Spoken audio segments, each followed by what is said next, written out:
Сокровищница культурных традиций крымско-татарского народа, ансамбль песни и танца «Хайтарма», живая музыка, песня и танец.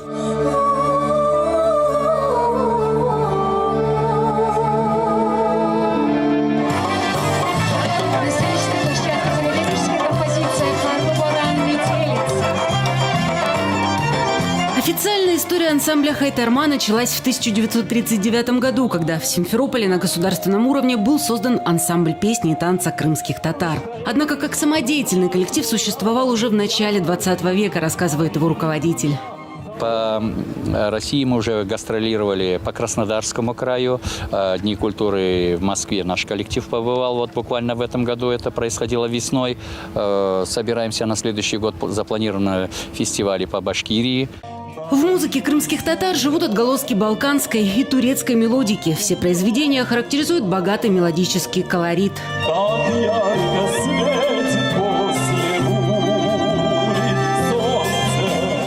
Сложные размеры. То есть, если в музыке там, других народов существует определенный размер, там 2 четверти, 4 четверти, 3 четверти, то здесь сложные. И 9 шестнадцатых, и 5 шестнадцатых. Ну, то есть, это очень специфические понятия, но, тем не менее, ну, как бы вот, это называется сложными размерами. Это сложно немножко для восприятия, это сложно для исполнения.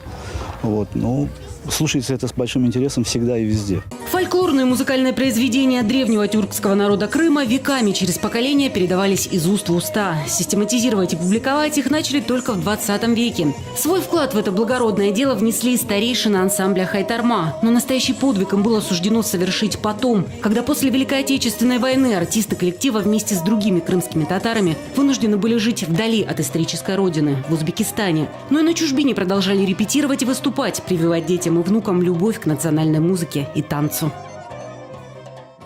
Когда мать меня, будучи я ребенком, усыпляла, она пела мне одну песню, которая мне осталась там, на долгие, наверное, годы. И это «Порт-Артур», это крымская татарская народная песня. А о чем она? Ну, там вообще о войне,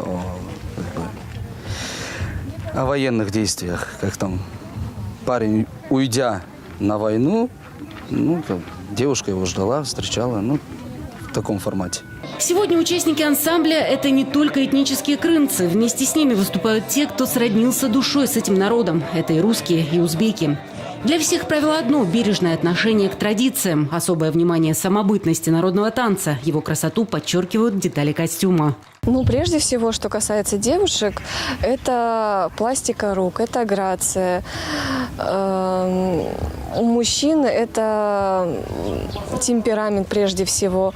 И акцент хореографии идет на ноги, какие-то трюковые элементы, может, используются. Это платье, оно само по себе красивое, ну, то есть и дополняет еще образ танца, характер. Обязательные элементы – это феска, это марама. Шарфик – это пояс, и манисты – это обязательные элементы танца.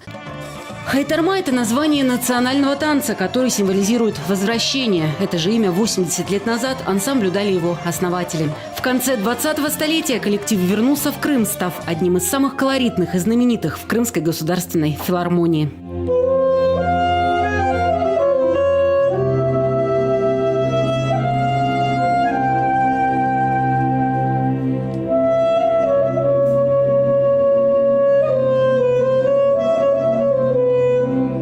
Наталья Данилова, Дмитрий Фомин, Севинформбюро.